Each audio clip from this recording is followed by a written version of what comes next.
여러분 안녕하십니까. 아침에 매일경제 뉴스 길잡이 이상훈입니다. 오늘도 한꺼풀 더 깊이 들어가는 뉴스를 여러분께 전해드리겠습니다. 먼저 일면 기사들부터 준비되어 있습니다. 매일경제신문 일면 톱 기사 이쪽에 자리 잡고 있군요. 포항 지진은 인재였다. 한자로 인재 강조를 하고 있습니다. 지열발전소가 원인이었다. 어제 정부조사연구단이요 원인 결과를 발표했습니다.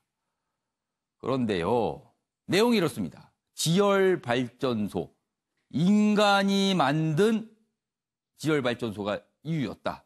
촉발시켰다. 그러니까 수조 원대 국가 손해배상 소송 후폭풍 불보듯 뻔하게 오는 거 아니냐 이런 얘기가 나오고 있습니다. 자, 이번엔 동아일보 보시죠. 이쪽에 자리 잡고 있습니다. 역시 포항 지진 원인 분석에 대해서 다루고 있는데요. 규모 3.1 지진에도 점검이 없이 포항 땅속에 계속 물을 주입했다. 땅속에 물을 집어넣는데 이게 원인이라고 지금 나오고 있는 거거든요. 이 물이 지진 단층을 자극했다는 거예요. 그런데 물을 주입할 때마다 지진이 미세하게 발생을 했답니다. 그럼 멈춰야 되는 거 아닙니까? 보시죠. 부지 선정 때 단층 정밀 조사 안 했다. 지열 발전소가 대형 지진 촉발했다. 정부 발전소에 손배 줄소송 예고됐다. 역시 이 내용 전하고 있습니다. 자, 다음은 경향신문으로 가겠습니다. 자, 무슨 흔적이 있다네요. 2013년 검찰 수사 곳곳에 김학의 감싸기 흔적이다. 서울중앙지검 1차 수사 자료를 보니 피해자의 성폭행 진술 반복 강요다. 여기 내용이 있는데요. 수사 과정에서 성범죄 사건의 특성을 고려하지 않고 피해자다움을 강조한 신문을 한 것으로 확인됐다. 이렇게 경향신문은 전하고 있습니다. 마지막으로 한국일보 보시죠. 여기 뭐 작게 기사가 돼 있는데요. 헌법재판소 재판관 첫 여성 3인 시대. 헌법재판소 재판관은 9명으로 구성되는데요. 어제 2명이 새롭게 임명이 됐는데요. 그중 1명이 여성입니다. 그렇다 보니까 총 3명이 여성이다. 이 얘기입니다. 문재인 대통령 문영배 이미선 판사를 지명을 했습니다. 9명에 3명이니까는 30%거든요. 30%가 된 거는 사상 처음이라고 합니다. 자, 지금까지 일면기사 짚어봤고요. 오늘도 4분 패널 나오셨는데요. 한 분씩 소개해드리겠습니다. 먼저 최양호 한국외대 조빈 교수 자리하셨고요. 조대진 변호사, 김윤철 경희대 교수, 그리고 변한분 변호사 나오셨습니다. 안녕하세요. 네, 고맙습니다.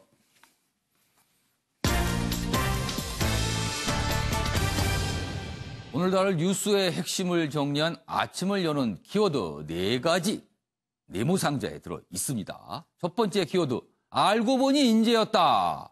그 다음은요, 이딴 외교 실수, 왜 그럴까요?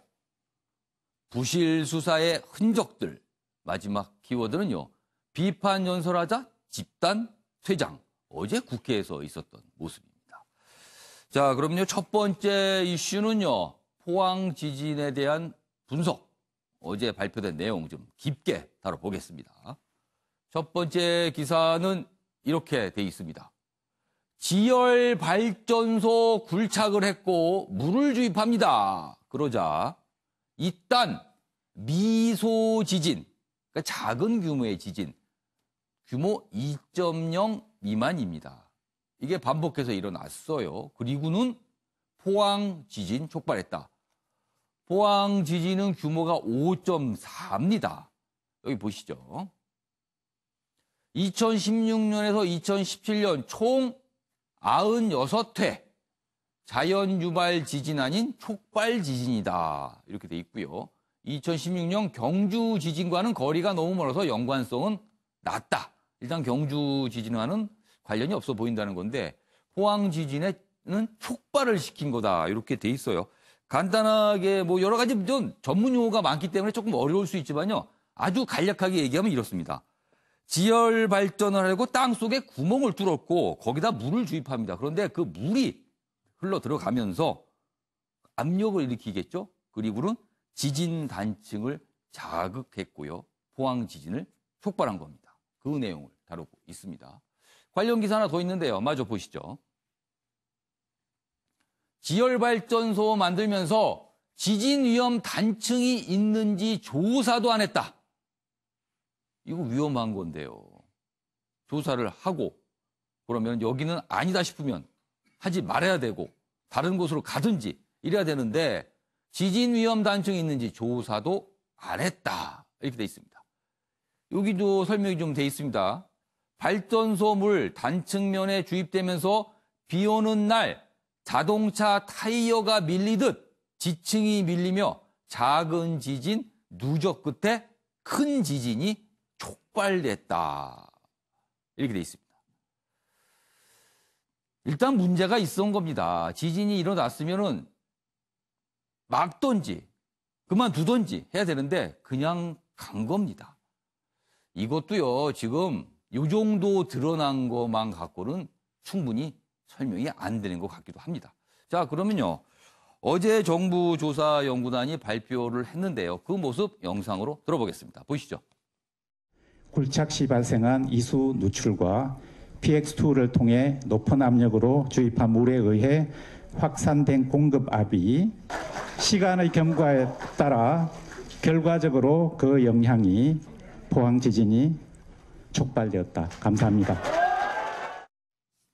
자, 뭐 발표 난 데는 사람들이 뭔가 이렇게 항의하는 목소리라든가 무슨 이렇게 환호성가 여러 가지 또 소리도 들렸습니다.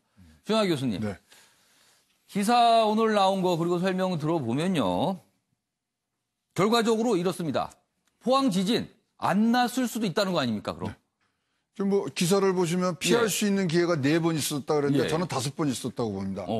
왜냐하면 이 지질 발전, 이 뭐 발전소라는 거는 예. 뭐 필리핀이나 아이슬란드, 뉴질랜드 이런데 예. 이 화산이 좀 활동이 심한 데서 하거든요. 예.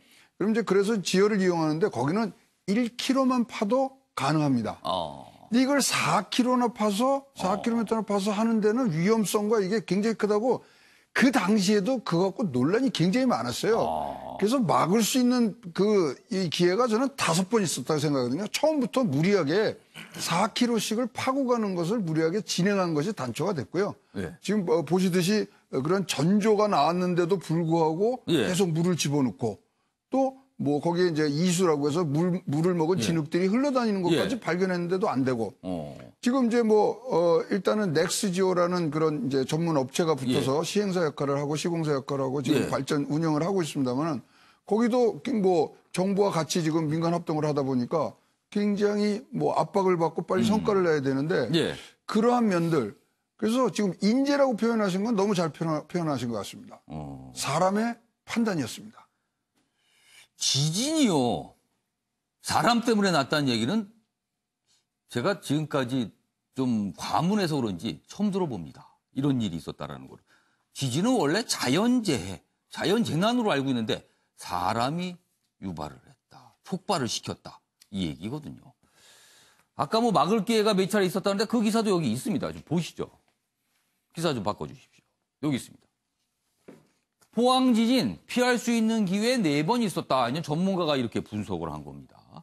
2015년 시추 중에 진흙이 유실됐는데 이게 아주 안 좋은 징조라고 그러네요. 그리고요.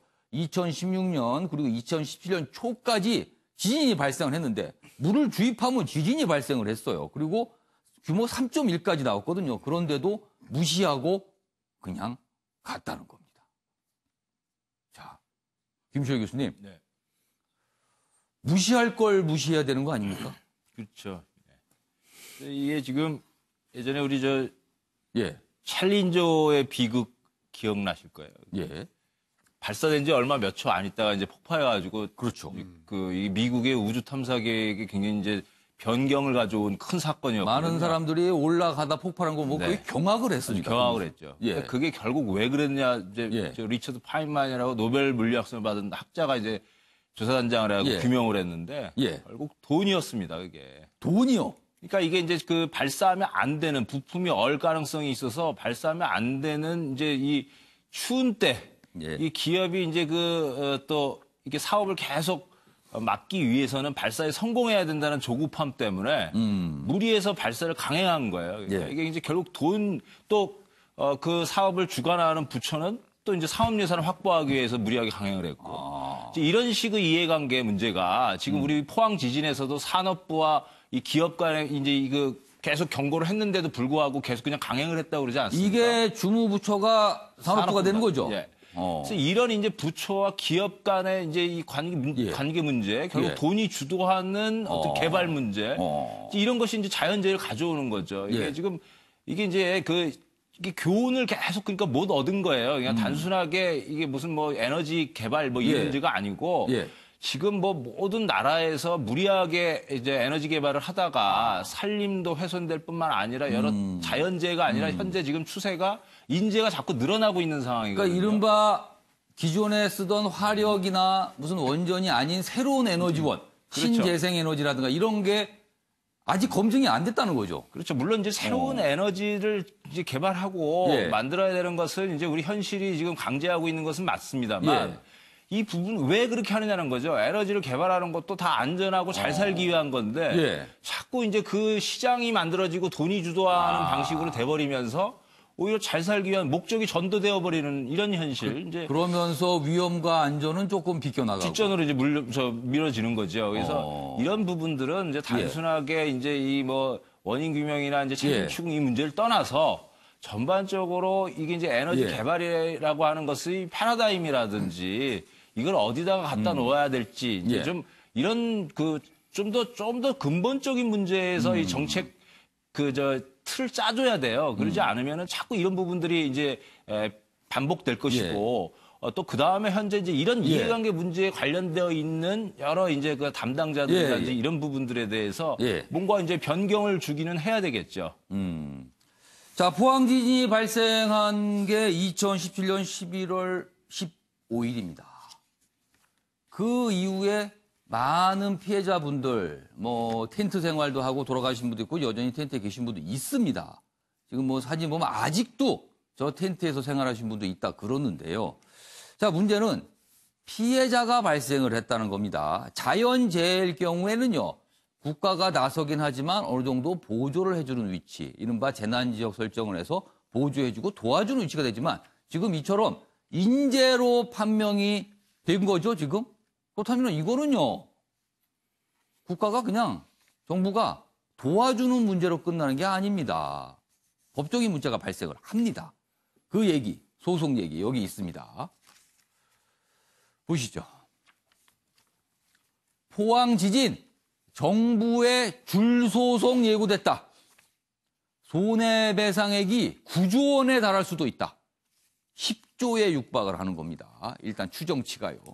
시민 1000여 명이 이미 소송을 진행 중인데 지진 발생 공포, 정신적 외상 등 위자료가 하루에 5,000원에서 1만 원 정도 산정. 뭐 이렇게 있어요. 지금요. 그런데요. 이게 어제 발표대로 인재로 가고 있지 않습니까? 그렇다면은요. 요 정도에서 소송이 끝나는 게 아닙니다. 포항 주민들은 아무 잘못이 없던 거거든요. 근데 그 문제가 발생한 게 사람 때문이다라가 되면은 누군가 책임을 져야 되는 겁니다. 자, 지열발전, 주민, 피해, 인과관계, 입증유리의 승소 가능성이 높아 보인다. 그래서 9조 원에 달할 수도 있다. 이 얘기가 나오는 겁니다. 오늘 두 분 변호사 나오셨는데요. 일단 조대진 변호사. 네. 만약에 피해자 측이라고 감안하시고 의뢰를 받으셨어요. 네. 피해자 측에서. 이거 좀 소송 좀 해야겠다. 이거 인재라는데. 자, 그럼 어떻게 이제 앞으로 진행이 되는 겁니까? 일단 그 되게 유리한 그 결과가 나왔죠. 예. 제일 중요한 인과관계에 관련돼서 입증에 관련된 부분에 중요한 근거가 나왔기 때문에 예. 상당히 유리한 쪽으로 진행이 될 것 같고요.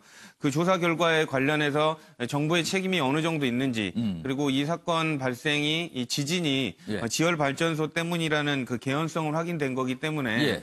이런 개연성 과정에 지열 발전소 과정에 있어서 건설 그리고 아까 교수님께서 말씀해 주셨던 그 관리 책임이 어느 정도 있는지에 관련돼서 이제 주장을 이어가야 될 것으로 보이고요. 이제 그런 과정에서 이제 그 손해 범위는 위자료 아까 말씀 주신 대로 시민당 뭐 5천 원에서 예. 10,000원 정도 뭐 하루에 일인당. 얼마 이렇게 작정이 네, 되죠. 그렇게 책정이 될 수 있을 것으로 보이고, 예.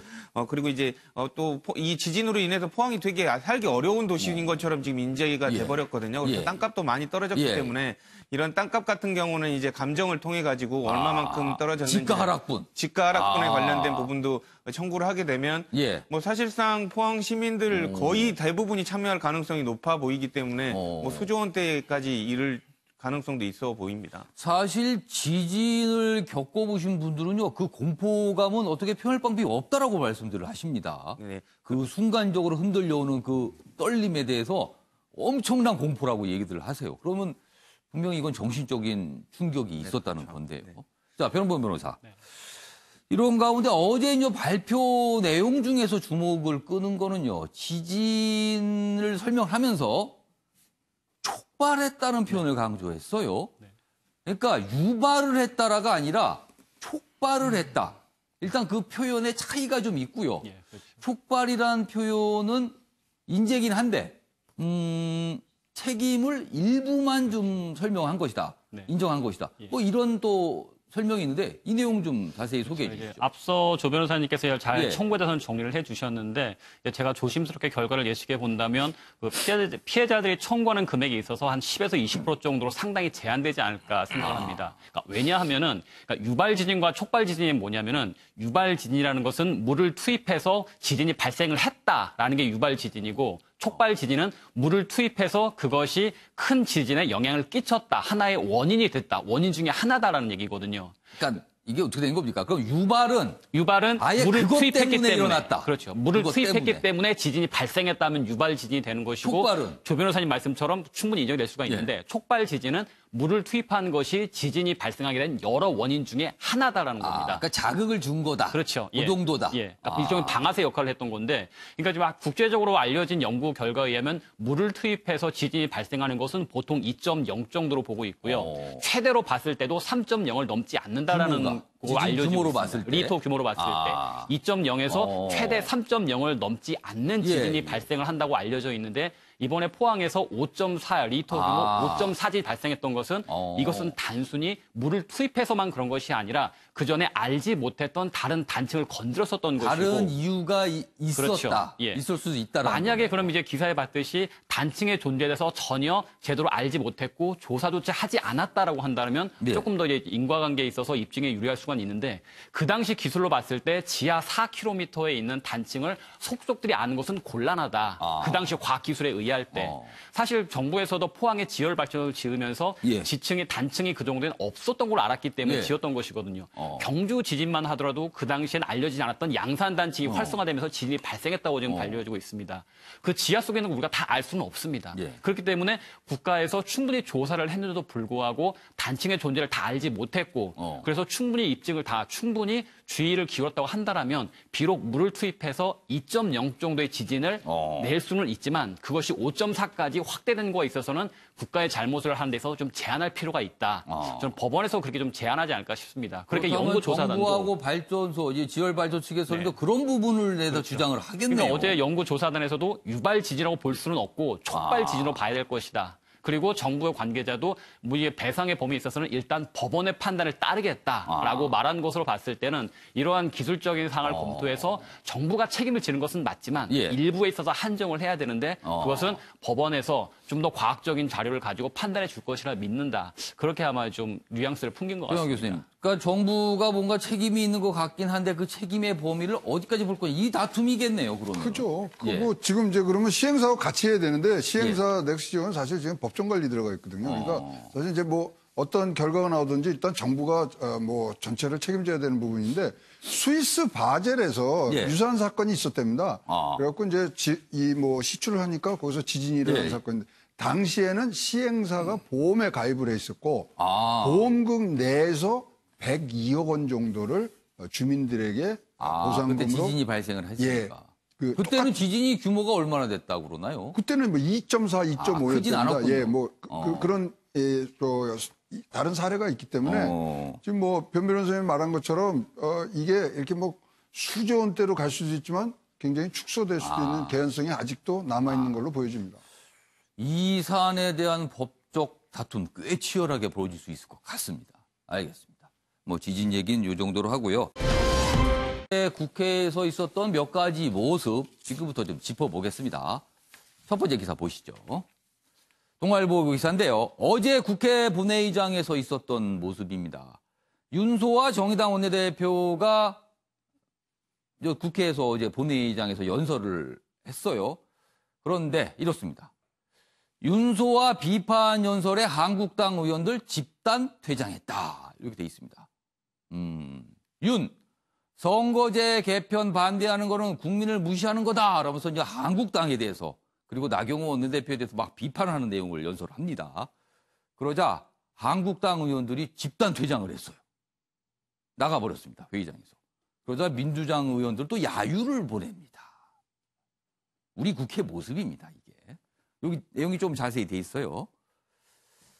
한국당 의원들은 윤 원내대표의 발언에 강하게 항의하며 대부분 본회의장을 떠났다. 그러자 더불어민주당 의원들은 싫은 얘기도 들어야 한다고 하지 않았느냐고 야유를 또 퍼붓다. 이 상황입니다. 지금. 자, 그럼요. 어제 국회 본회의장 모습 영상으로 직접 확인해 보시죠. 혹시 계신가 모르는데 나경원 원내대표님께 묻겠습니다. 정말 이 사실이 이 말이 사실입니까? 공정한 선거제도가 만들어지면 정의당이 교섭단체가 돼서 반대한다고 하신 것이 정말 사실이냐 이 말이에요.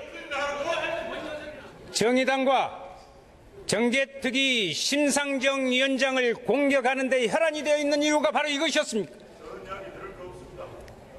거대 정당에게 부당한 초과 의석을 보장했던 선거법을 개정해 민심 그대로를 반영하는 선거 제도를 만들자는 것이 도대체 왜 문제가 되는지 저는 도저히 모르겠습니다. 네. 자, 어제 연설 내용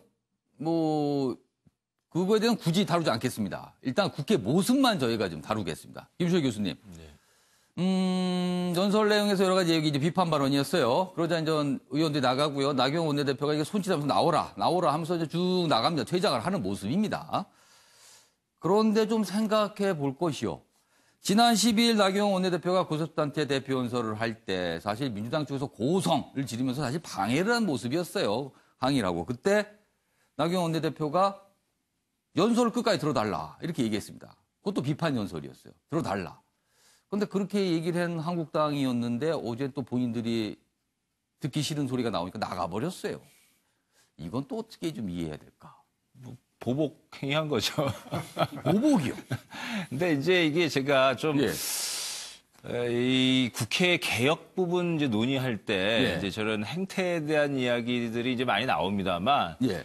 이게 이제 우리 국회 다른 문제 상당히 정말 많습니다. 예. 정말 이 국회제 개혁 진짜 국회의원 정수 문제나 선거제도 이 문제를 다 떠나가지고 다른 문제보다 지금 현재 우리의 그 원내대표 교섭단체 연설이라든지 이런 형식이 이루어지는 그 방식이 저렇게 누구는 발언을 하고 누구는 듣다가 행동으로 자꾸 자기 의사를 표현할 수밖에 없는 구조가 되어 있거든요. 그러니까 지금 저 윤소아 원내대표가 저렇게 이야기를 했을 때 그럼 나경원 대표가 그렇지 않다라고 했을 상호 토론의 공간들로 만들어져야 되는데 지금 이게 이제 한국 국회나 프랑스 국회 등이 그래요. 그러니까 누구는 막 그냥 혼자 이야기하고 그래서 문장은 굉장히 좋은 문장을 얘기할지 모르지만 전혀 상호 토론이 안 되는 거죠. 일방적으로 그냥 이렇게 얘기만 하게 된다는 거네요. 이 국회 개혁을 우리가 이제 진짜 정말 한다고 한다면은 예. 현재 저 국회 공간 구조도 좀 바꿔야 되는데 그래서 예. 상호 토론이 가능하게 해서 국민이 판단하게 해줘야 되는 거거든요. 예. 서로 토론하게 해야 됩니다. 그러니까 저렇게 막 치고 나갈 수가 없게끔 만드는 강제적인 공간 구조를 만들어줘야 돼요. 그래서 이 영국 그러니까 반박을 바로 할 수 있으면 할 수 있게 그렇죠. 해주든가. 영국에서 저 2차 세계대전이 예. 의회도 다 망가졌었는데 예. 크게 새로 짓자고 그랬었어요. 근데 처칠이 반대를 했었던 겁니다. 이게 왜 그러냐면 상호 토론을 못 하게 된다. 너무 넓고 그다음에 저렇게 이제 예. 저런 이제 이게 타운형 구조 예. 아닙니까? 이렇게 만들면 안 된다고 반대를 해서 옛날 처음 만들어졌던 구조를 계속 유지하고 있거든요. 그래서 거기는 서로 마주 보면서 얘기를 막 하게 돼 토론합니다. 있죠. 그러니까 유튜브에서도 다 나와 있습니다. 영국 예. 의회 진행하는 거 보면 막 상호 토론하죠. 그리고 판단은 국민이 하는 겁니다. 누가 더 설득력이 있었는지. 예. 지금은 저렇게 누가 더 설득력이 있는지를 판단할 기회조차 국민들에게 주지 않잖아요. 저런 공간 구조를 빨리 좀 바꾸는 것도 우리가 지금 신경을 써봐야 되는 거고. 그래서 예.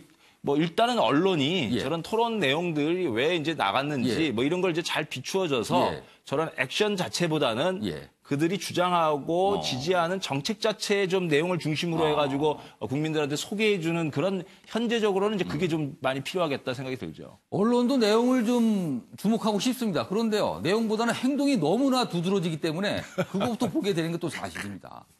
변형범 변호사, 네. 한국당에 몸담고 계신 변형범 변호사, 예. 어제 모습에 대해서 좀 어떻게 보셨어요? 바람직하지는 않는데요. 근데 예. 연설의 이제 내용에 대해서 좀 약간은 좀 문제를 삼고 싶은데, 자, 이게 교섭단체 대표 연설, 이제 예. 물론 정의당은 비교섭단체 대표 예. 연설로 했던 것이죠. 예. 정기국회나 임시국회가 시작될 때 교섭단체, 비교섭단체 대표 연설을 하면서 우리의 예. 당론은 무엇이고 정부대 이것을 바라고 현 시국은 이러한 상황이다. 예. 이거에 대해서 우리가 논의를 해야 된다. 예. 일종의 청사진을 그려주는 공간이거든요. 그렇죠. 그렇죠. 그런데 이제 정의당의 원내대표로 와서 지금 한국당은 야당입니다. 여당이 아니에요. 예. 근데 오로지 처음부터 끝까지 선거제 개편을 놓고 거기에 대해서 한국당이 더 비판을 하고 있습니다. 과연 선거제가 지금 우리 사회에서 가장 1순위로 둬야 되고 우선순위로 두면서 저 모든 논의를 매몰시켜버리고 국회에서 대북이건 경제건 예. 평화건 다 상관없이 예. 한국당에 대해서 왜 선거제 개편 동의하지 않았느냐. 원내대표가 이 연설할 내용인지 이게 맞는 이건 대변을 통해서 얘기하면 되는 거거든요. 근데 이게 교섭단체 대표 연설에서 이런 식의 연설을 하면서 나경원 원내대표 묻습니다. 왜 약속을 어기십니까? 이런 식으로 시간을 낭비한 게 과연 교섭단체 대표연설 취지에 맞는지 좀 그걸 좀 따져보고 싶습니다. 한국당에서 이제 그 부분이 좀 화가 났다 그 말씀이시네요. 그러시지 않을까 싶네요. 예. 아무튼 뭐 지금 두 분 의견 들어봤는데요. 뭐 이런 설명 저런 설명 있습니다만 제가 계속 말하지만 참 아름답지 않은 모습입니다. 저건 분명히 국민들 눈에는요. 뭐지 저 모습은 이런 말이 절로 나오게 합니다. 사실은요. 자 이번에는 바른미래당 얘기 좀 해보겠습니다. 바른미래당 의원총회를 열었는데 이렇게 기사가 되는 것도 뭐 드문 경우긴 합니다. 그렇지만 굉장히 주목되는 내용들이 있어서 그렇습니다. 보시죠. 조선일보입니다. 바른미래 선거법 경론 벌이다. 분당 위기 아니냐.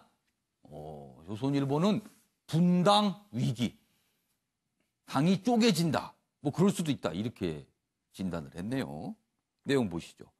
일단 여기 사진이 어제 이전 현역 의원들이 쭉 앉아서 뭐 의원들 숫자가 그렇게 많지 않으니까요. 이렇게 본회의장처럼 큰 데가 아니라 이런 회의실에서 모여서 이렇게 얼굴을 맞대면서 여러 가지 얘기를 했는데 이른바 이제 선거법 개정안 문제와 패스트트랙 문제 이런 얘기가 어제 점심시간도 훌쩍 지나서 4시간 한 30분 동안 진행이 됐어요. 의원총회가. 굉장히 긴 시간입니다. 보시죠. 의원총회에서 4분이다. 4시간 40분가량 진행됐지만 당론 내지 못했다. 그러니까 결론을 못 낸 겁니다. 김관영 원내대표.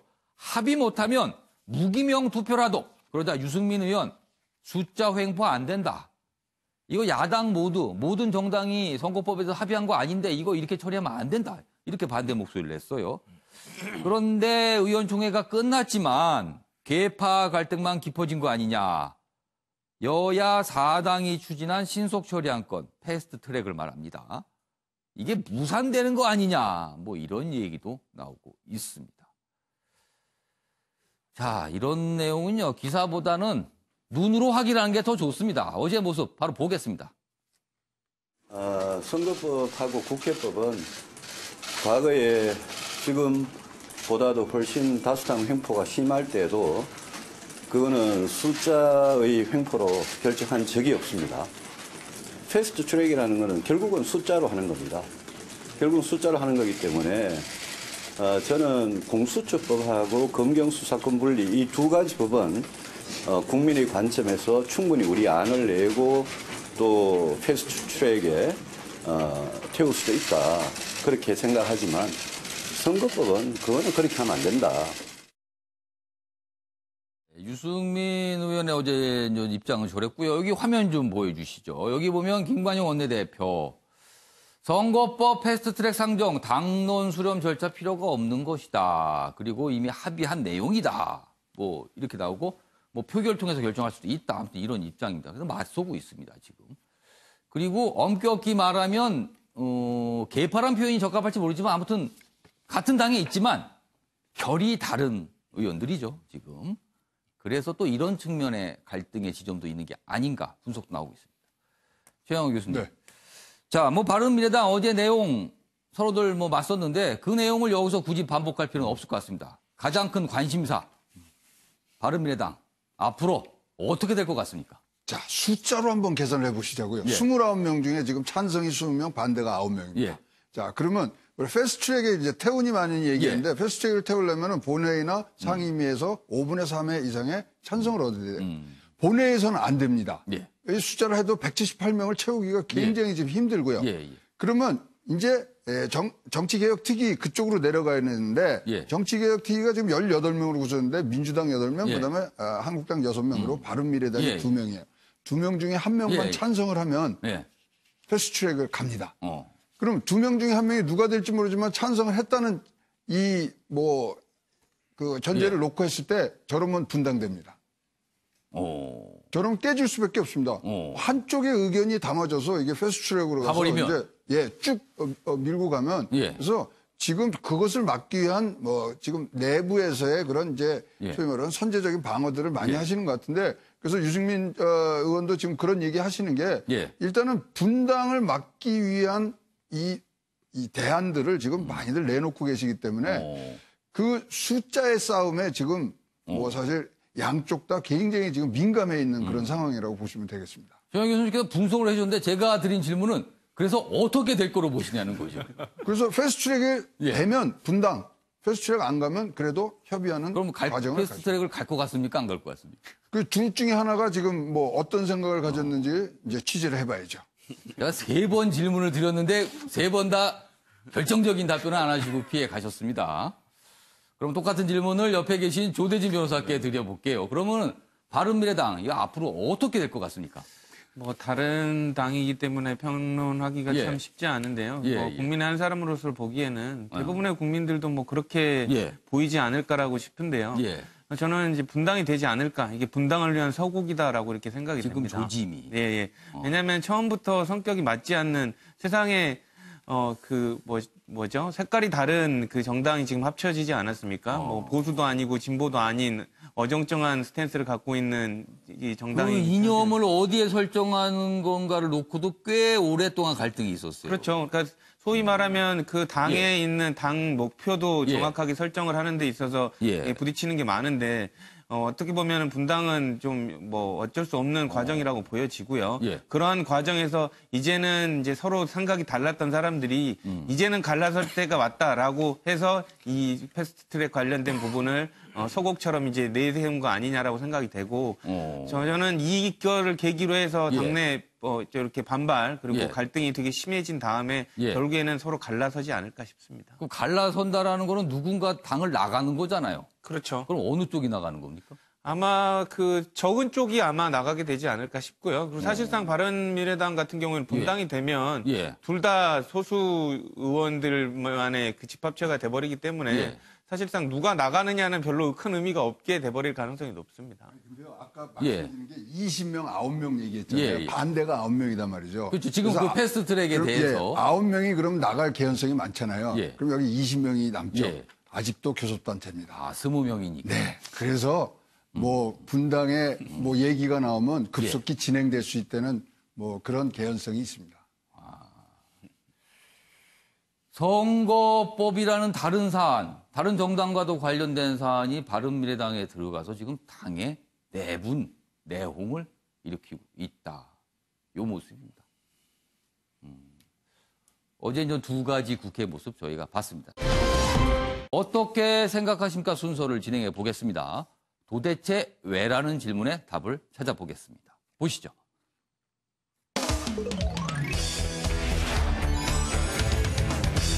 오늘 어떻게 생각하십니까? 주제는요. 대통령 순방 중 외교 결례, 뭐 외교 실수, 여러 가지 표현이 있습니다만 속출했어요. 그렇다면 이게 왜 이러는 걸까를 생각을 해봐야겠습니다. 그래서 오늘 주제는 그렇게 잡아봤습니다. 제가 기사를 좀 소개해드린 동안 네 분께서는 의견을 적으셔서 앞에 걸어주시기 바랍니다. 동아일보 기사입니다. 이렇게 돼 있군요. 일단 진단을 했어요. 지금 상황에 대해서. 아마추어에 맡긴 의전, 이딴 외교망신을 불렀다. 의전을 프로가 아니라 아마추어가 한 거 아니냐, 이런 진단이네요. 대통령 순방 중 외교 결례 속출 왜일까? 이렇게 돼 있습니다. 여기 내용이 좀 더 자세히 소개되어 있습니다. 일단 문재인 대통령이 어제도 꽤 기사가 됐었는데요. 말레이시아 정상 앞에서 인도네시아어로 일단 인사말을 했다. 그리고 뭐 그런 게 몇 차례 반복이 됐었다. 뭐 이 얘기도 하고요. 그리고 체코 방문 다시에 국가명을 뭐 틀리게 됐다. 그리고 캄보디아 순방 관련해서는 다른 나라 사진을 뭐 게시했다. 뭐 이런 얘기들입니다. 쭉. 본질 벗어난 SNS 등 가외인 일에 신경을 쓴다. 그러자 이낙연 국무총리도 전문성 떨어진다 지적을 했다. 그리고요. 청와대 뒤늦게 사태 심각성 깨닫고 어제 뭐 설명도 좀 했고요. 관료 출신 의전 비서관을 임명했지만 뭐 별로 나아지진 않았다. 이 얘기입니다. 그리고요. 탁현민, 그러니까 어떤 행사 쪽 담당했었죠. 탁현민 선임행정관 후임에 어제 인선했는데 이벤트 PD 출신을 임명을 했다. 또 이런 게 어제 또 같이 발표가 좀 됐습니다. 그래서 이런 부분을 좀 어떻게 봐야 할지. 일단 네 분 패널 의견 듣기 전에요. 어제 국회에서 이낙연 국무총리가 이와 관련해서 한 얘기가 있거든요. 그 얘기 영상으로 확인해 보겠습니다. 대통령께서 말레이시아 총리와 회견 때 인도네시아 말로 인사말 한 거 어떻게 생각하십니까? 네, 그 현지에서의 실무적 실수가 있었다고 들었습니다. 왜 이런 일이 일어납니까? 네, 뭔가 집중력이 없고 전문성이 떨어지는 직원들이 있었다고 생각합니다. 전문성이 없는 청와대 외교안보 팀들이 독점을 하고 있기 때문입니다. 외교안보를. 그렇게 생각 안 하십니까? 뭐 그렇게까지 봐야 될지는 모르겠습니다. 그러나 의원님의 지적을 뼈아프게 받아들이겠습니다. 네, 이낙연 국무총리 뭐 그렇게까지 생각할지 모르겠지만 뼈아프게는 지적을 받아들이겠다. 이 말에 고민이 묻어납니다. 보니까 저 말 속에요. 자, 이번엔 순서를 좀 거꾸로 가보겠습니다. 변호범 변호사, 어떻게 생각하십니까? 2018년 예. 10월 달에 이제 문재인 대통령께서 유럽 순방을 다녀오셨죠. 예. 그 유럽 순방을 통해서 그 대북 제재 완화에 대한 움직임을 만들어서 그 한반도 비핵화와 평화의 흐름을 좀 더 많이 만들려고 노력을 하셨었습니다. 예. 하지만 유럽 어느 나라로서부터 원하는 답을 듣지는 못했습니다. 예. 유럽 순방 마치면서 기억에 남는 것은 코펜하겐에서 유럽 순방을 마치면서 코펜하겐에서 산책하는 상당히 좋은 그 화보가 하나 있었거든요. 영상이 있었습니다. 보신 분도 있을 텐데 코펜하겐을 산책하는 문재인 대통령의 모습 정말 영상미 뛰어났었거든요. 기사에도 지적됐듯이 SNS라든가 그런 홍보에 너무 홍보에 너무 치중하는 것 같습니다. 그러니까 즉 잘 만든 화보보다 우리 국민들은 화보보다는 뭔가 순방의 결과가 충실하게 담긴 보고서, 잘 분석된 기획적인 보고서를 원하는데 지나치게 화보에만 치중하는 것이 아닌가, 그런 좀 안타까움이 있고요. 기사에도 나왔었지만 또 그 의전 비서관실은 이번에 의전 비서관 자체는 이제 외교를 했던 사람 임명이 됐었지만 탁현민 후임으로 최선임 행정관으로는 또 MBC에서 이제 이벤트를 담당했던 국장 출신이 이제 들어갔다고 합니다. 여전히 청와대에서 의전에 있어서 이걸 단순히 이벤트와 행사로만 보는 것이 아니냐, 이제 좀 전문가한테 맡겨야 되지 않느냐, 그런 좀 아쉬움이 드네요. 그러니까 의전은 사실 깨알 같은 부분도 신경을 쓰고 어떤 발언, 제스처, 표현 이런 것도 중요한데 그거보다는 어떤 행사, 이벤트 이런 걸 좀 치중하는 거 아니냐, 이런 지적도 좀 들어갔네요. 알겠습니다. 김철 교수께서는 어떻게 생각하십니까? 예, 이게 뭐 의전은 의전 전문가가 이제 해야 되는데 이때 이제 우리가 좀 예. 주목해야 할 부분은 예. 이 전문가라는 것의 의미인데요. 이게 그냥 단순히 이제 외교부 출신 관료였느냐, 아니면 지금 청와대 외교안보 주류냐, 뭐 이런 등의 문제를 넘어서야 된다라고 생각을 합니다. 제가 경험이 있는데 이제 아시아 지역이나 뭐 등등 해외를 가가지고 거기 뭐 총영사급이나 이런 분들 이렇게 만나가지고 식사하면서 그 해당 국가의 이야기 이제 막 말씀해 주시는 걸 들었는데. 예. 낮에 여행 가이드가 해준 얘기하고 똑같아요.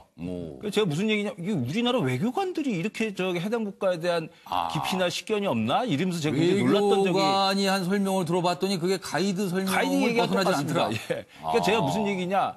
이게 이제 외교관에서 어떤 지위의 문제들로 어느 나라 대사가 갖고 뭐 이렇게 이런 부분들로 이루어져 가지고 사실은 우리나라 미주 라인을 빼면은 사실 많은 전문가들을 확보했느냐에 대해서 검토해야 됩니다. 그래갖고 이게 뭐 말레이시아나 특히 이제 인도네시아 이런 이제 동남아나 이런 쪽에 대한 전문가 진짜 우리 확보돼 있냐 외교부에. 그 의전에 또 이게 의전이라고 하는 것이 이제 리추얼하면 이게 R이 최고의 가치가 뭐냐면 상호성이거든요. 깊은 이해가 있어야 됩니다. 근데 그런 깊은 이해를 한 사람이 있냔 말이에요. 외교부든 저 외교 안보 라인 저 주류든 간에. 대통령을 보좌할 수 있는 깊은 지식을 갖고 있는가 이 문제네요. 그러니까 우리 문제이지 아까 윤상현 의원이 뭐 외교 안보 주류가 잡고 독점하고 있어 그러지 않느냐라더니 굉장히 문제제기가 좀 딴 주소를 지금 헤매고 있어요. 뭐 우리 국무총리께서는 이제 그냥 뭐 총리니까 답변을 이제 성실하게 해주셨는데. 지금 한국의 외교가 정말 제대로 작동하고 있느냐, 우리 외교 엘리트들 제대로 충원하고 있느냐, 이런 부분들에 대한 이야기들은 좀 살펴봐야 된다. 이게 뭐 탁현민이 나가서 그러냐, 아니면 무슨 뭐 홍보성이 누가 들어와서 그러냐, SNS 홍보를 많이 해서 그러냐, 그럼 홍보는 또 안 할 거냐 말이에요. 그러니까 이런 부분들을 좀 보다 좀 핵심적인 문제들을 우리가 갖고서 논의를 해야 되는데 너무 이 비판하는 사람들도 그렇고 대처하는 사람들도 그렇고. 뭔가 자꾸 딴 주소를 찾아가지고서는 헤매고 있다. 저는 그렇게 생각이 듭니다. 그러니까 비판도 너무 표면적인 거라고 대책도 그 표면적인 거 없애려고 또 바로 나오고 이런다는 말씀이시네요. 화보도 제가 드릴 말씀이 있는데 박근혜 정부 때도 뭐 이제 기사를 하나 원고를 하나 써달라고 해서 뭐냐고 했더니 사진을 잔뜩 보냈어요. 박근혜 대통령 해외 순방하는데 전부 사진만 찍었다고 사진 이렇게 찍어도 되냐고 또 비판해달라는 거예요. 그러니까 이게 모든 정부 때 지금 이게 왜 근본적으로 생기냐? 우리 외교의 그 전문적 역량이 실제 지금 확보되어 있느냐 없느냐의 문제인 거죠. 그러니까 근본적인 걸 좀 들여다봐야 되는 거 아니냐. 근데 이런 비슷한 상황이 터질 때마다 늘 근본적인 건 어디가 있냐고 매일 찾습니다. 근데 결과적으로는요, 못 찾는 것 같아요, 늘. 그 근본적인 거. 어디 있습니까, 도대체 그거. 유대진 변호사, 어떻게 생각하십니까? 뭐 의전팀이 실수한 건 사실이죠. 그리고 뭐 문제가 있었던 부분은 사실이기 때문에. 근데 다만 이제 의전팀이 되게 노력을 많이 하고 있거든요. 큰 행사들도 많았고요. 근데 의전팀 때문에 무슨 외교 대참사가 일어나고 외교 망신이었다 뭐 이렇게까지 표현하는 것은 큰 노력을 하는 그 의전팀에 대한 조금 너무 박한 표현 아닌가라고 생각이 들고요. 그러면 그냥 외교 실수. 뭐 그리고 물론 이제 그런 걸 지적은 당연히 받아야 된다고 생각합니다. 그리고 또 현 정부가 이렇게 SNS 소통이라든지 이런 부분에 대해서 치중을 하는 이유가 그 전 정부들이 너무 소통이 없었기 때문에 조금 공식적인 것 말고도 비공식적인 부분에 있어서도 청와대가 어떻게 움직인다는 부분을 알려주고 싶어 하기 위해서 그런 의도가 있었다는 걸로 봐야지 그 공식 행사 가가지고 지네들끼리 사진 찍고 놀고 있구나라고 보여주려고 하는 것은 아니었다라는 점을 좀 하고 싶고요. 소통을 목적으로 한 것이었다. 네. 다만 이제 의전팀도 뭐 꼭 파격도 필요합니다, 의전에서. 하지만 이제 그게 실수를 넘지 않는 범위 내에서 파격이 있어야 된다라고 보고요. 그리고 이제 아까 제가 지금 적은 이유도 당연히 이런 파격 그리고 노력도 필요하지만 실수는 그 국제 관계에 있어서도 되게 큰 문제를 일으킬 수 있기 때문에 좀 더 차분한 마음을 가지고 임할 필요는 있다, 이렇게 말씀드리고 싶습니다. 알겠습니다. 지금 관련된 국가에서 별다른 입장이나 반응은 없기 때문에 그냥 우리끼리 지금 얘기를 하는 겁니다. 이게 외교 문제가 되거나 그러지는 않았습니다만은 내부적으로 좀 고민해봐야 되지 않을까. 그래서 오늘 언론들이 이제 꽤 지적을 좀 하고 있어요. 최영호 교수께서는 어떻게 생각하십니까? 저는 와 있을 때 이제 모시고 다니보면은 의전의 부분에 있어서 사실 이제 정치인 출신이고 소탈하시고 그러니까 처음에 굉장히 편하게들 하기 시작하셨어요. 근데 이제 그런 가운데에서 청와대 전문가가 없다 얘기하는 거 외교부에는 전문가가 많거든요. 그분들이 오는데 의전이라는 옷을 굉장히 좋은 옷을 갖다 입히시는데도 몸에 안 맞으면 안 좋아하시는 거예요. 그래서 지금 문재인 대통령이 굉장히 소탈하게 소통하시려고 그런 모습이 그렇죠. 잘 보이는 게 예, 굉장히 좋거든요. 예. 사실 뭐 낮에 가서 밤 인사를 했다는데 그거 웃어 넘길 수 있는 거예요. 지금 한국이 밤이라서 내가 밤 인사했습니다. 이러고 넘어가면 그쪽에서도 박수 칠 일이거든요. 꼭 여기 이제 비판할 일은 예. 아닌데 그러나 한 사람의 전문가는 있어야 된다. 그 사람이 누구냐? 예. 저는 비서실장이라고 보는 거죠.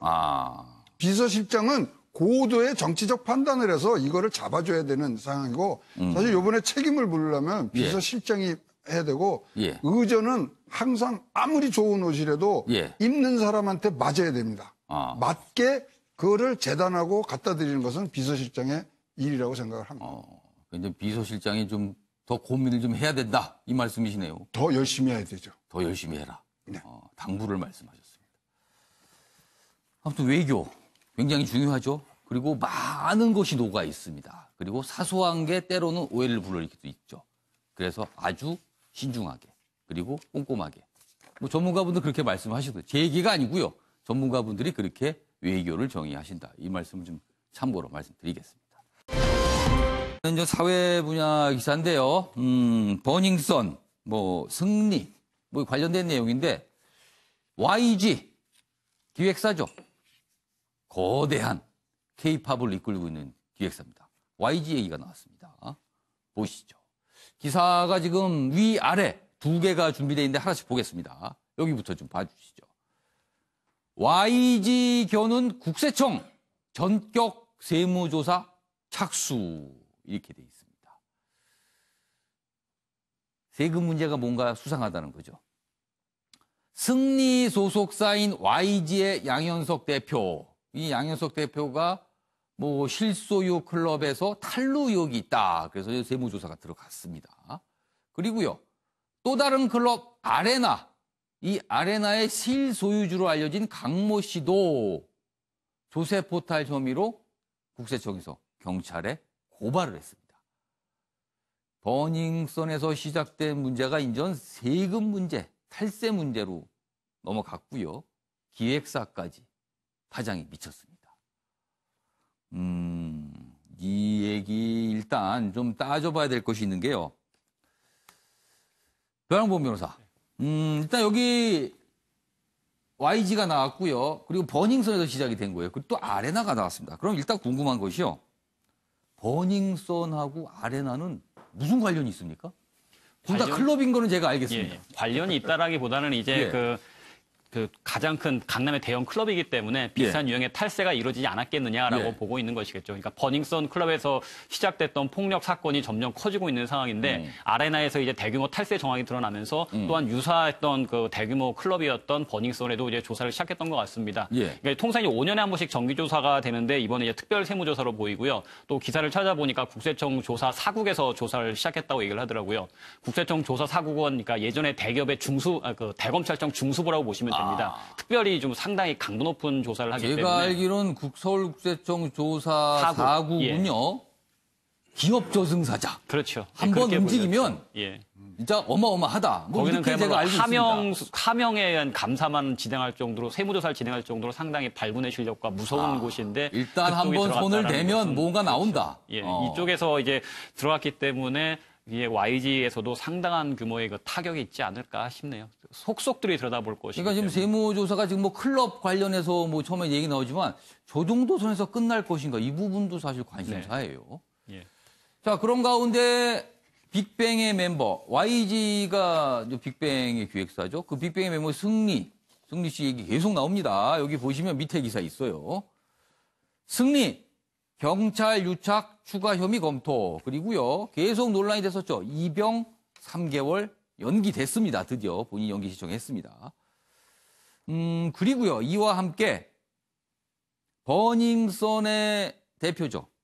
이문호 씨, 얼마 전에 영장이 기각이 되는데 영장 재청구 방침이다. 그리고요, 오늘 정준영 씨 구속영장 심사가 있습니다. 결정이 됩니다. 이런 내용들 한꺼번에 지금 소개가 돼 있는데 일단 조대주 변호사. 네. 가수 승리 씨 일단 본인 신청에 따라 입영이 3개월 연기가 됐습니다. 네. 그런데요, 그러면은 3개월이 지난 뒤는 어떻게 되는 거예요? 3개월 뒤에 이제 구속이 된다거나 이러면 자동으로 또 연기가 되고요. 구속이나 뭐 기소가 되고. 예, 그러면 구속이 된 상태면 이제 병역 연기 사유가 됩니다. 그런데 이제 그렇지 않은 경우에 있어서는 3개월 지난 뒤에는 입영을 해야 되는 상태고요. 만약 구속이 안 되고 불구속 상태 기소가 돼도 입영을 할 수 있습니다. 입영을 해야 됩니다. 그 상태에서 입영이 됩니까? 예, 그렇죠. 이제 다만 이제 병무청이 여러 가지 판단을 해서 관련된 지금 입영을 하는 것이 적절치 않다라고 판단을 될 경우에는 몇 번에 걸쳐서 또 추가적으로 연기를 할 수 있거든요. 예. 근데 이제 특별하게 구속이 되지 않는 한 입영이 될 가능성이 높고요. 그리고 최초에 이제 승리 씨 같은 경우에는 이제 입영을 하려고 하니까 이게 도피성 입영 아니냐, 뭐 이런 비판도 많이 받았었는데 사실상 본인을 위해서라도 본인이 변호인 만나고 어떻게 보면 재판 준비하고 예. 이런 걸 위해서라면 밖에 있는 게 더 편하기 때문에 사실상 승리 본인을 위해서도 지금 입영을 연기한 것 자체는 유리하다고 보여집니다. 그렇다면은 3개월이 일단 연기가 되는데 그 사이에 이제 수사가 진행되고 어떤 조치가 취해졌죠. 만약에 그 사이에 구속이 되면 자연히 계속 연기가 되는 거고. 그렇죠. 네. 구속이 안 되고 기소가 되면은 그때는 입영을 한 상태에서 또 재판을 받게 되는 건가요? 거죠. 예. 그럼 그때는 또 군 검찰로 넘어갑니까, 그럼? 그러니까 군에서 이제 군에서도 이제 같이 협조해서 조사를 하겠지만 예. 이제 그 주된 그 수사가 지금 이루어지고 있기 때문에 사실상은 지금 그 조사를 하고 예. 있는 경찰과 검찰에서 계속 수사를 할 가능성이 높습니다. 복잡하네요. 이게 지금 이 군대 문제가 같이 맞물려 있어서. 22일을요. 현대차가 추첨을 하는데요. 그날 같은 날 YG 엔터테인먼트가 추첨을 합니다. 22일? 예, 같은 날 합니다. 근데 22일 내일 아닙니까? 예, 22일이니까 이제 예. 금요일이죠. 예. 내일인데 이 텔레비전 카메라나 예. 취재진들은 YG 엔터테인먼트의 주청장에 더 많이 모일 것 같습니다. 평소 같았으면 그렇게는 안. 아유, 뭐 거기 관심 없죠. 네. 참고적인 얘기를 또 해주셨네요. 그러고 듣고 보니까 갑자기 또 관심이 가네요. 또 내일 모습에. 아니, 그 지금 현대차는 굉장히 예, 주총에서 지금 엘리엇하고 표대결해야 된다 뭐 얘기를 그렇죠. 많음에도 거기도 현안이 불구하고. 아주 강한 게 있습니다. 네, 이쪽으로 더 많이 관심이 쏠 거다. 내일 카메라가 어느 쪽에 더 많을지. 네. 그것도 또 기사가 될 수 있겠습니다. 알겠습니다. 이 기사의 아랫부분이 있습니다. 정준영 씨. 오늘 구속영장 실질 심사를 받게 되는데요. 변환범 변호사. 네. 일단 정준영 씨는 혐의에 대해서 대체로 다 인정을 하고 있다고 알려지고 있어요. 그렇다면 오늘 구속영장 심사에서 구속 결정 가능성 어떻게 보십니까? 이런 경우에는. 혐의를 인정하고 있지만 또 개별적인 혐의에 대해서는 좀 부인하는 면도 있고 그다음에 증거 인멸의 우려는 좀 여전히 좀 많이 있는 상황입니다. 공범자들이 또 많이 좀 진술을 마치려고 하고도 있고 일부 부인하는 혐의도 있기 때문에 또 이제 국민적 관심도 큰 사건이고 범죄의 중대성에 비추어서 발부될 확률도 조금 있어 보입니다. 좀 더 많아 보입니다. 구속 가능성이 좀 더 있지 않아. 그런 쪽에 무게를 좀 두셨네요. 알겠습니다. 계속 미스터리란 말이 붙습니다. 이 살인 사건에 관한 건데 그 내용 여기 또 나왔네요. 이진 씨 부모 살해 피의자, 첨당동 정당 주식 부자로 알려진 이진 씨 부모 살해 피의자 동생을 만나. 여기서 동생은 이진 씨의 동생을 말합니다. 동생 만나 추가 범행 시도 의혹이 있다. 이게 뭡니까 이게? 여기 보시면요. 모친인 척 동생의 카톡을 보내 만남을 유도했다. 그리고요. 근데 그럼 왜 그랬느냐에 대한 설명인데요. 범행을 털어놓고 사죄하려 했다? 이게 뭡니까? 이거 부모를 살해하고 미안하다고 얘기하려고 카톡으로 유인을 했다? 그리고요. 이 피의자는요. 살해 혐의에 대해서는 공범들이 한 거다. 이렇게 얘기를 하고 있어요. 아무리 봐도 뭔가 설명이 잘 안 됩니다. 이게 도대체 무슨 상황일까, 이게. 그래서 여기서요, 이 피의자의 어제 모습이 카메라에 좀 포착이 됐는데요. 그 모습 확인해 보겠습니다.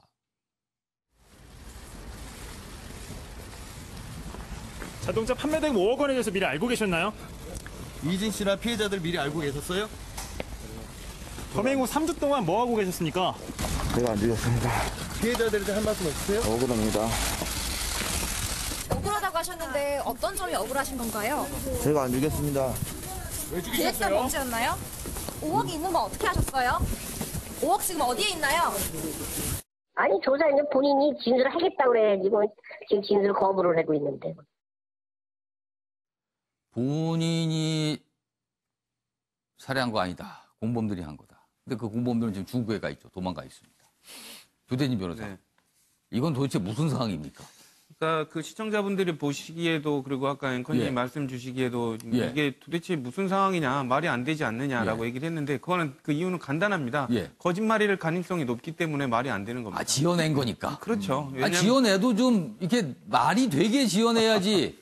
그러니까 보통 예. 이제 조사를 할 때나 변호사들도 그렇게 예. 생각을 하는데 이제 말도 안 되는 그러니까 만약 본인이 코너에 몰리거나 이제 그 피의자의 신분이 되면은 정말로 말이 안 되는 것을 합리적인 걸로 착각해가지고 이렇게 만들어내는 경우들이 있거든요. 그러니까 내가 생각이 맞다고 생각을 하면 다른 사람도 믿어줄 거라고 이렇게 생각을 하는 거죠. 근데 아까 그 카톡을 보내가지고 이희진 씨 동생을 만나려고 했던 이유도 예. 지금 본인은 이거 살해 사실을 이렇게 조금 용서를 구하고 싶었다는 취지라고 했는데 예. 그것도 말이 안 되는 것으로 봐서는 여러 가지 지금 뭐 나중에는 공판 때는 본인의 입장이 바뀌겠지만 예. 지금 자체로는 여러 가지 사실들을 거짓으로 꾸며내다 보니까 말이 엉키고 말이 안 되는 상황들이 이렇게 발생하는 거 아닌가 싶습니다. 일단 여러 가지 상황이 벌어졌는데요. 그 상황에 대한 설명이 지금 쉽사리, 경찰도 지금 쉽사리 납득을 못하고 있는 것 같아요. 그래서 좀 더 깊은 조사가 필요해 보이는 상황입니다. 이번에도 다음 주제 좀 넘어가겠습니다. 이것도 굉장히 주목을 받고 있는 사안이죠. 보시죠. 서울신문입니다. 수색도 체포도 거부. 검찰 김학의 수사 틈만 나면 뭉갠 거 아니냐. 이렇게 지적을 하는 제목이 달려 있습니다. 경찰 2013년에 그 문제의 동영상 두고 본격 수사를 했어요. 김 전 차관 출석 불응했고 진술까지 거부했습니다. 검찰은 구속영장 9번 그리고 출국 금지 2번 반려했습니다. 총 11번에 반려한 겁니다. 안 해준 거죠. 피해자 요구로 검사까지 바꾼 2차 수사. 왜냐하면 이 2차 수사의 검사가 1차 수사를 담당했던 검사였거든요. 그 피해자 요구로 검사를 바꿨는데요. 김 전 차관 소환도 없이 그냥 무혐의 종결이 됐습니다. 그래서 서울신문 뭉갠 거 아니냐 이렇게 의혹 제기를 하고 있습니다.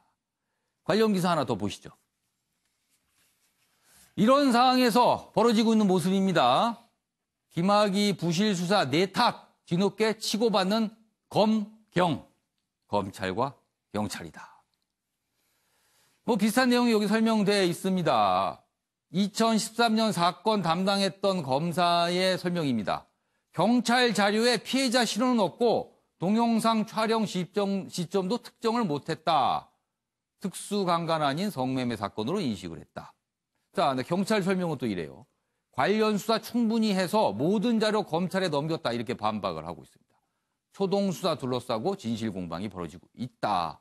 여기 내용 잠깐 옆에 그림이 있는데요. 조금 정리되어 있는 내용이 있습니다. 일단 검찰과 경찰의 주장이 맞서고 있습니다. 요 밑에 아랫부분입니다. 경찰의 영장 신청 근거 미약하고 우리가 추가 압수수색도 있었다. 우리가 한 추가 압수수색도 있다. 우리 전혀 안 한 거 아니다. 뭐 이런 설명이고요. 반면에 경찰은요. 검찰이 각종 영장 기각해 사실상 수사방해다. 이런 또 얘기가 나온답니다. 그리고 또 있습니다. 검찰은요.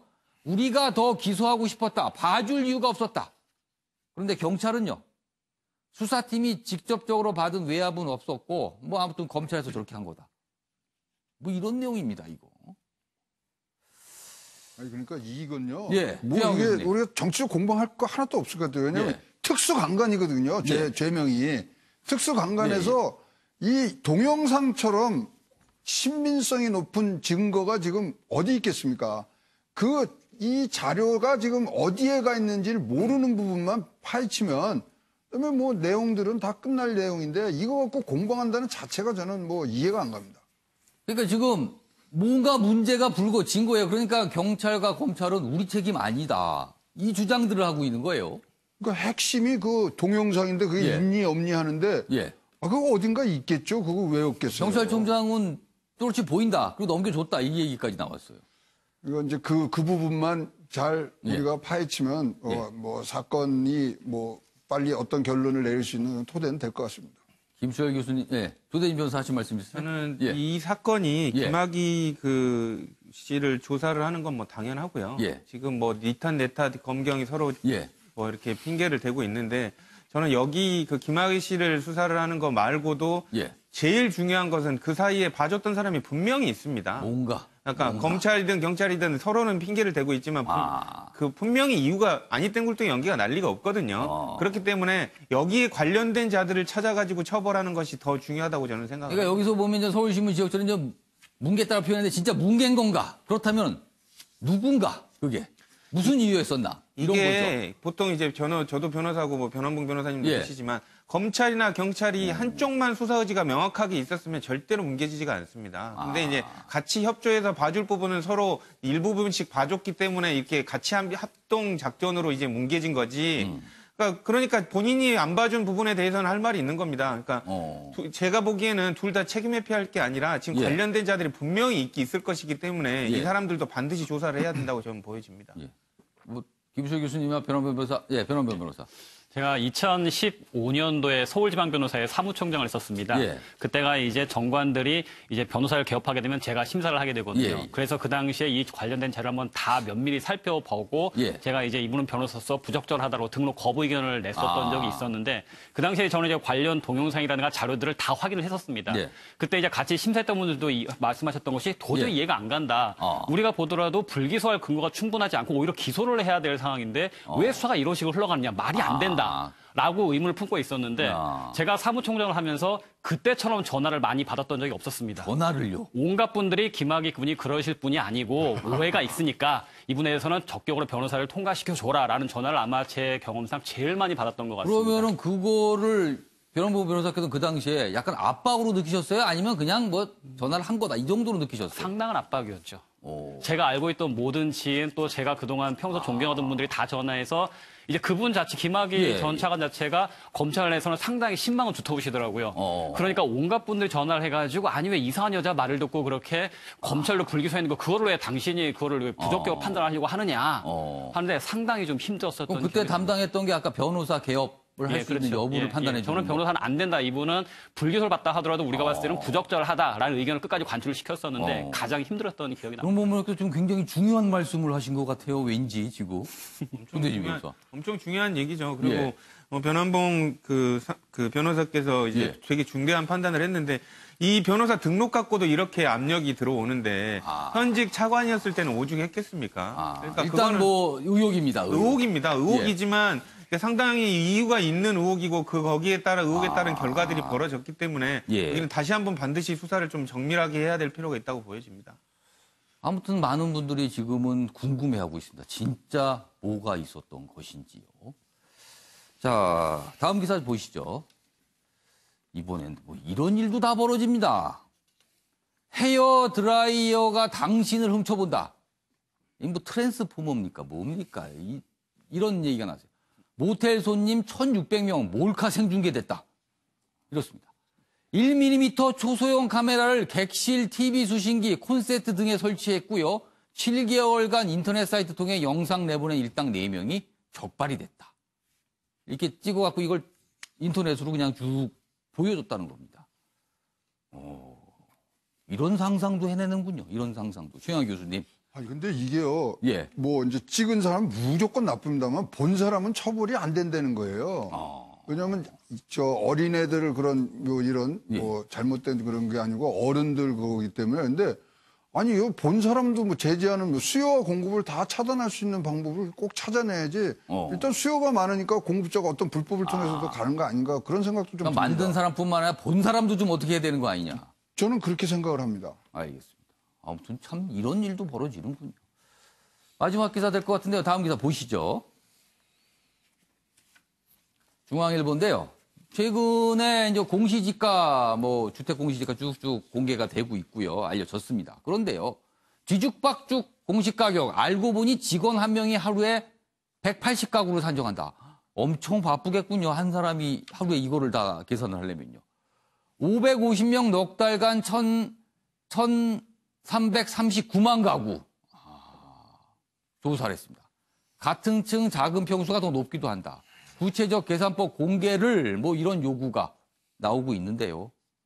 일단 공개는 안 하고 있는 상황입니다. 이게 뭐가 이렇게 업무 과다가 될 수도 있군요. 김초희 교수님. 이 공시지가에 대한 불만 여기저기 나오고 있어요, 지금. 예, 이게 뭐 시세나 이렇게 공시가격 이렇게 좀 살펴보니까 좀 뒤죽박죽하고 이런 게 있더라고요. 예. 근데 이제 공시가격을 바로 잡는 것은 굉장히 중요하고 해야 할 일인데 예.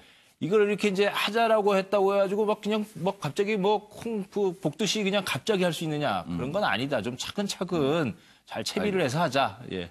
중앙일보가 뭐 이렇게 비판하고 있는데요. 이거 뭐 당사자분들이나 뭐 한국감정원은 좀 설명을 좀 해야 될 것 같습니다. 자, 이번엔 사진 속에 담긴 사연을 들어보겠습니다. 박진아 아나운서의 이슈 컷 보시죠. 이슈들을 사진으로 살펴보는 시간 이슈컷입니다. 첫 번째 이슈 태그부터 살펴보겠습니다. 첫 번째 이슈 태그는 지뢰 탐지입니다. 여기 쥐 한 마리가 보이는데요. 공처럼 생긴 둥근 금속을 쥐고 있습니다. 지뢰 탐지를 훈련하는 모습입니다. 최근 한 국제민간단체가 휴전선 비무장지대를 비롯한 양산, 천성산 등의 지뢰 제거에 지뢰 탐지 쥐를 이용하는 방안을 소개하겠다고 나섰는데요. 쥐를 이용해서 지뢰를 제거할 경우 작업의 속도가 빠르고 비용이 저렴하다고 설명했습니다. 두 번째 이슈 태그 살펴보겠습니다. 두 번째 이슈 태그는 보행다리입니다. 강 위에 다리가 보이는데요. 다리 위로는 사람들이 지나다니고 있죠. 어제 서울시가 공개한 노들섬과 노량진을 잇는 보행자 전용 다리의 조감도인데요. 한강대교 위로 만들어지는 이 다리는 2021년에 완공될 예정입니다. 한강인도교는 최초 개통을 기준으로 104년 만에 다시 만들어지는 건데요. 서울시는 복원의 의미를 담아서 100년다리라고 이름 짓기로 했습니다. 마지막 이슈 태그 살펴보겠습니다. 마지막 이슈 태그는 태극마크입니다. 여기 검정 옷을 입고 총을 들고 있는 한 남성이 보이는데요. 한쪽 팔엔 태극마크가 새겨져 있습니다. 한국인 강모 씨입니다. 강 씨는 여행 금지 지역인 시리아에서 쿠르드 민병대 소속으로 약 3년간 활동했는데요. 극단주의 무장단체 IS를 소탕하는 작전을 벌인 걸로 알려졌습니다. 국정원은 지난달 말 강 씨의 귀국을 확인했는데요. 강 씨의 생명권이 위협될 우려가 있기 때문에 외교부는 강 씨에게 여권을 반납하라고 권고한 상태입니다. 지금까지 박진아의 이슈컷이었습니다. 네, 저 강 씨는 어떻게 저희까지 참여하게 될지 궁금하기도 합니다. 네, 아침의 매일경제 오늘은 여기까지입니다. 시청해주신 여러분 고맙습니다.